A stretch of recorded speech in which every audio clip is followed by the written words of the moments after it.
All right, so quick little free agency groundskeeping. No LeBron news yet, as I'm recording this. Uh, as for some other news, DeMar DeRozan has been released by the Sacramento Kings. There was rumors of a buyout happening, but the Kings have elected to release him and send him into free agency. So he kind of has his pick of any other team. They will be owing him that 10 million, or he's got 10 million guaranteed money. So they have 3 years to stretch that out, but they'll be owing him 10 mil. So I don't know if he'll be seeking 30 mil. Probably looking for some MLEs. Uh, Rui Hachimura signed with the Clippers. Uh, like this move a lot for the Clippers. I think it's very solid. Rui has become a upper tier role player for sure, and he averaged around 12 points a game with the Lakers. So I think he could probably get up with the Clippers, and who knows, maybe he could make a jump to the level we thought he might be able to get into when he was a rookie and sophomore, back when he was in Washington. Thought he might be able to make a few All Star teams. I think he's that caliber of player, so I definitely think that's in the cards. Andre Drummond signed with the Knicks on a 1 year, $4 million deal. This is great for losing uh, Mitchell Robinson and Huck Forty. So all I can say is they're filling their needs and gotta like what they're doing over there. I think Andre Drummond's a really good backup for Cat. Really complimentary. And really, that's about it. There's a few smaller ones like Josh Cody and Clint Post, but I don't really think anyone really cares to hear about that. If you do, they went to the Grizzlies and Rockets. There you go. All right, let's get into the top 10 shooting guards. All right, so for our honorable mentions, we have 6 players to honorably mention because, in terms of predicting these shooting guards, with shooting guards, there's tends to be a lot more factors into their performance than just their ability. And I think that there were 16 guys that had a case to be a top 10 shooting guard next year. And I could only put 10, so I had to cut 6 people, which I did not like doing. And especially that 10th spot was very hard to justify and figure out. But I think I got a good one for number 10. But for our 1 through 6 of um, cuts, not ordered. So, first honorable mention is Brendan Miller. I think stat wise, if LaMelo didn't leave, he definitely could have been up there. I think he might get higher points a game, but I don't know if his efficiency will be as good. I really like Brendan Miller. He's one of my favorite players in the league right now. However, there are just so many good shooting guards, and that's kind of all I can say. I just have to kind of choose one of these guys and predict how they're going to do next year. And unfortunately, Brandon Miller didn't make the top 10 cut. I hope he does, though. I hope he proves me wrong. But it's a very talented position. Second honorable mention is VJ Edgecombe. And spoiler alert, his teammate is on this list. So I don't even know if I can count him as a 2. However, he was listed as a 2 last year. So that's what I'm going with. And I think he brings a lot to the table in terms of defense, and he has shown signs like he can be a good shooter in this league, which I think is really valuable asset. I just don't know if with the amount of talent on his team around him, if he's going to be able to produce in a top 10 level next season. I hope he proves me wrong. Next is Derek White. Derek White had a down year last year, and the only reason he's on here is banking on a bounce back to his 2024 2025 form. But if he repeats at his 2026, there's no chance. But I did want to list him as an honorable mention because I think there's a solid chance he can return to that form of being a top 10 level shooting guard in the league. My fourth honorable mention is the reigning most improved player, Nickeil Alexander Walker. This it was hard to cut Nickeil because I think when you're the most improved player and you're not top 10 at your position, it's really hard to justify that. But I think the shooting guard is the most stacked position. So there's just a lot of talent here.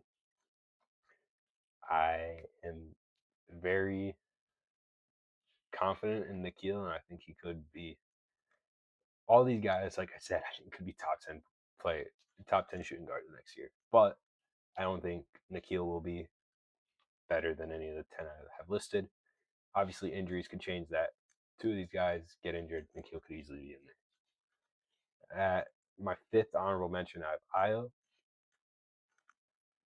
Ayo is more of just what we saw from him in Minnesota. If we went off his whole season last year, I probably wouldn't say what he did in Chicago would have been the most top 10 shooting guardish. And he was good in Chicago. I know his numbers, especially like plus minus, doesn't really say that.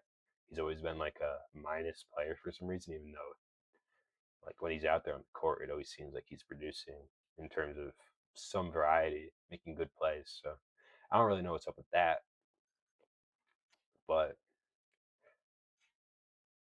I think having his teammate on here as well is going to hurt him.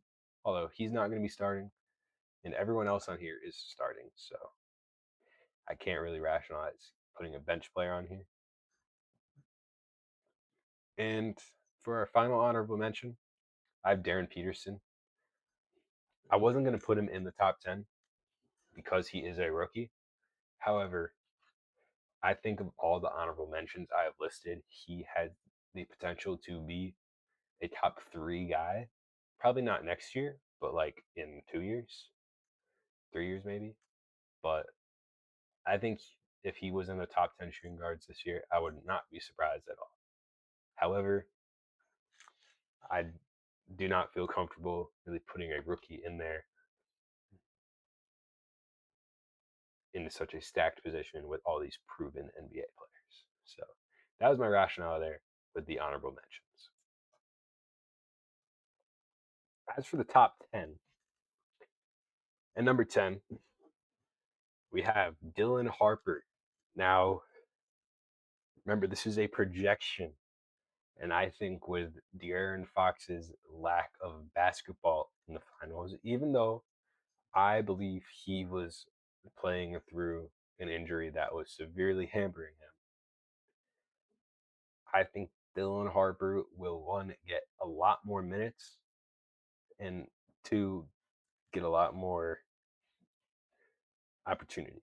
And even though he has Wemby and he's not the star player on his team, I think he can be the number one option in terms of offense.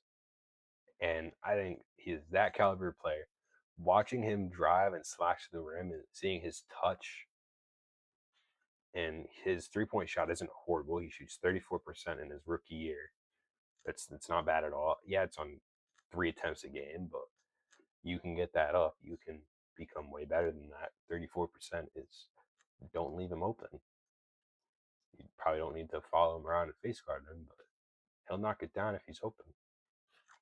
So gotta be careful with that. And I think Dylan Harper is just outstanding. And I genuinely believe he has the talent to be in the top 3 shooting guards by the end of like 2028. I would not be surprised at all. I think he is that talented of a player. And this is not having him over any of these guys is kind of just he hasn't shown as much as they have, but if he's, 6 by the end of next season, I would not be surprised at all. But anyways, at number 7, nope. At number 9, we have Mikal Bridges. Mikal is he he wouldn't be on here if it wasn't for his playoff run. That is for sure.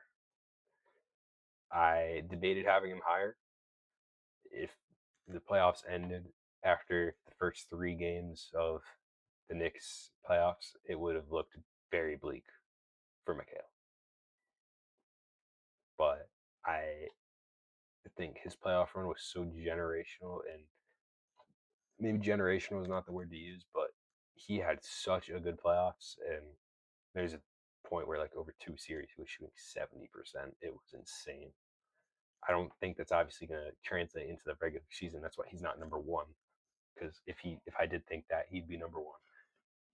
But I do think some of that will, and I think a big part of that playoffs was, hey, the Knicks are finally clicking. They haven't clicked all year, and they had the new coach. They had a new system. Their coach was still trying to figure everyone out during the playoffs, and then he did. He figured out how to use Cat, how to use OG, how to use Brunson. He knew how to use Brunson, but how to use Brunson while still using all the other guys how they want to be used. And he figured out Mikal, and there was the jokes in April. Oh, 5 first-round picks for Mikal. 5 first-round picks. How could you have done 5 first-round picks? I'd trade 5 first-round picks for a championship any day, and they don't get that championship without Mikal Bridges on their team. Deuce McBride is playing over Mikal, they don't win that championship. And that is a fact. So, Mikal Bridges, welcome to the number 9 spot. Number 8, we have the newest Chicago Bull, Norman Powell. I think Norman's going to put up some pretty crazy numbers in Chicago.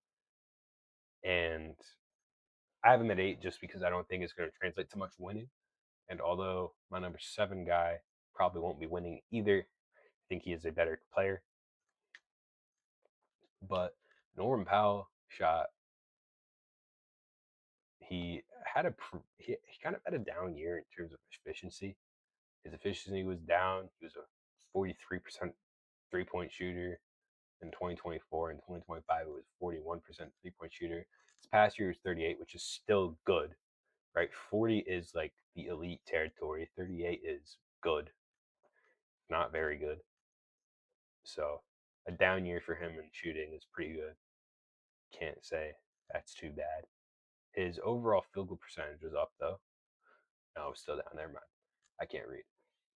But yeah, he averaged 22 a game last year, and if you're looking at shooting guards, that's kind of the main thing you want to look at with shooting guards is points per game and efficiency. If you want to get a general feel for how good of a player they are. And he puts up points and he's efficient, and you can't really ask for much more. He could be better defensively. Not a lockdown defender at all, but he can definitely play a part there, and he's got some size to him. So and especially around him in Chicago now, he's got size with Giddey at the 1, and then with Modest and Caleb, being all lanky and tall, and then obviously now Claxton in the paint. He's got all the size in the world around him, and I wouldn't be surprised if the Bulls could be, a playing team next year and potentially make a push for the playoffs. That would not surprise me at all. At number 7, we have my guy Trey Murphy. This is another one of my favorite players in the league. He also averaged 22 a game last year. He also shot 38% from 3. His 3-point shot since becoming like more of a star player has been down a little bit, but I think we all know Trey Murphy is capable of being a 40+% 3-point shooter. He had his highest field goal percentage of his career last year, excluding his sophomore season when he was not a 20-point per game scorer. And he is 25 years old, so he's about to be entering the prime of his like career. So 25 to like 29 is like your physical prime, and in basketball that's also like your normal prime. Normally it's around year 7. He's about going to year 6, so he's definitely lined up to be going into his prime years. So I'm predicting a very big year out of Trey Murphy, and I would be shocked if he was not a top 7 shooting guard next year, unless it was injury related. But yeah, I definitely can. I've got big hopes for him, and I hope he doesn't let me down. That would be sad. At number 6, we have Desmond Bane. Desmond Bane's a little weird one because stats wise, it doesn't look great. Known as a sharpshooter, he shot 39% from three last year. Uh, good field goal percentage, right? But his points per game was only 20, and for a guy he's not a horrible defender, especially for his wingspan, but he's not a great defender at all by any means. Having him at 6 over guys like Trey Murphy, Norman Powell, right? That's definitely someone to look at. But with Desmond Bane, you got to remember he is coming into a new system, and especially he was really struggling at the start of last year. And a lot of people were saying, "Oh my God, you similar to Bridges. Oh my God, you traded 4 first-round picks for this guy. What are you doing?" And I think towards the second half of the year, and it wasn't just March, so it's not just all fake basketball. It was like end of January, February, and March, and some of April. It was some really good games he was putting together, and he was really fantastic towards the second half of the year. And I really like that out of Desmond Bane. And although his season as a whole was not so great, I think he will be a fantastic player next year. And similar to Trey Murphy, he's going into his 7th season, but in his age 28 season. So we'll see what he does in his prime. So I think he'll have one of the best seasons of his career for sure. No doubt about it in my mind. As for someone probably on the end of the curve, coming off their 29 season, so he'll be 30. Devin Booker is going to be in the number 5 spot. I don't want to say this one's a legacy pick, but it feels a lot more like a legacy pick than a prediction for next season. I definitely think there's a chance he could be on the back half of the top 10, but just based off his 3-point percentages dropping every year, it seems like 2022 was his best 3-point shooting season at 38%. Then the next year it dropped to 35, but he was hurt that year, so he only played 53 games, so we'll kind of allow for a little bit of leeway that year. But then dropped to 36, and then 33.2, and then 33 on the dot. So he's just becoming worse and worse of a 3-point shooter, and I don't know if that's because he's getting less and less help on his team, but as KD came there, he was getting better looks, and now he's gone. He's not. But even when KD was there, 36 and 33, not the greatest in the world, especially for someone so deep in their NBA career. When I was talking about Dylan Harper at 34, that's very different. It was a rookie year. But I think Devin Booker is always going to be a guy who averages 25, at least until he's not Devin Booker anymore. But right now, he's still Devin Booker. He's still a scorer. He's still a great shot maker, especially in the mid range and low and the paint. So I don't think he will be bad at all. But I wouldn't be surprised if he's in the back half of the top 10. But right now, I do think he will have a better season. So I have him at 5. Into the top 4. Number 4, we have Austin Reaves. I was very hesitant about Austin Reaves at 4 because I really wanted to put him at 3. I know it's my list, so I can do whatever the fuck I want. I could have put him at 1, which I wouldn't have because number 1 is like my second favorite player in the league. But I think Austin Reaves has more than enough ability to become a top 3 guy, but I think number 3 is just shown more, which we'll get to. But a big thing about Austin Reeves last year, especially the back half of the year, well, after the first month when Austin Reeves was averaging like 27, LeBron came back, and Austin Reeves with LeBron all of last year was just not. He wasn't Austin Reeves, and Austin Reeves got hurt right as LeBron came back, and then LeBron kind of established himself as a second option, and then Austin Reeves came back, so they were both like, "Hey, we're the second option," and one of them had to then become the third option, so they were just kind of both not doing so great as the second and a half option to Luka's first. So I think as the definitive second option this year, he will be much better. I think his stats will be better. I think his efficiency will be better. I think all around the tip will be better. The one thing I'm scared about is the defense. He's not a good defender, and his playoff performances have not been good.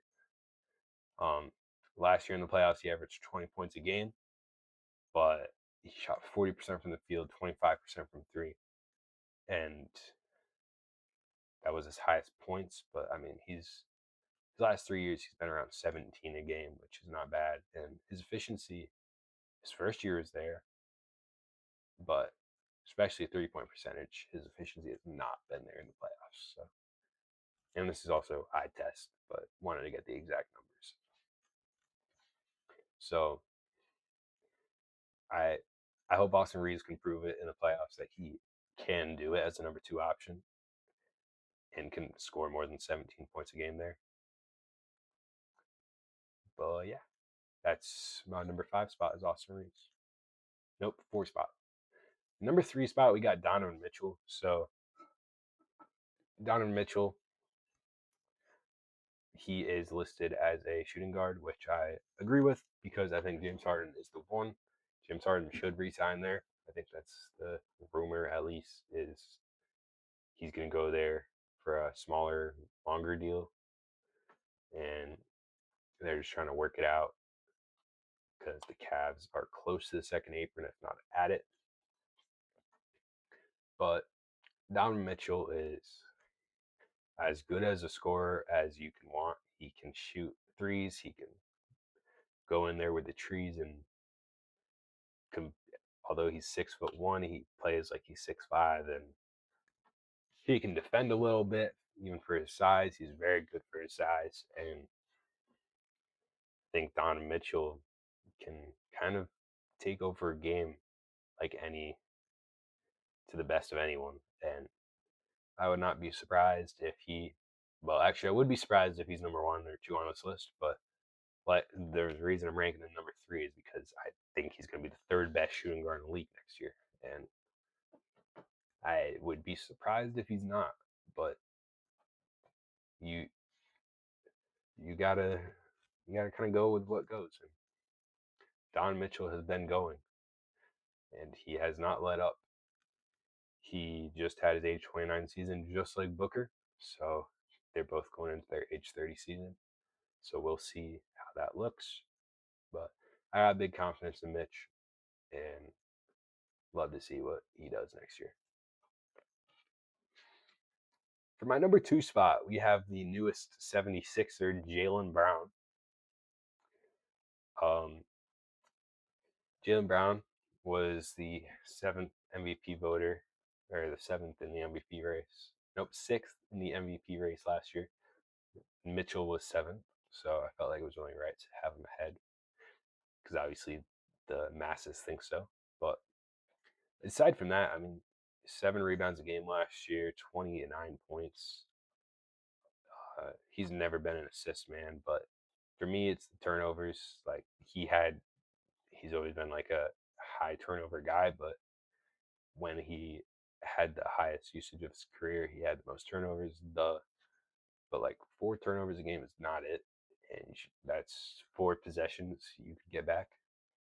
And I'm not saying he needs no turnovers a game, but if he has 1.5 turnovers a game or 2 turnovers a game, those are 2 possessions you get back, and you shoot 40% from 3. That's 2.1 points that you're missing out on from someone, and if those are Jaylen Brown's points, he goes from 29 to 31,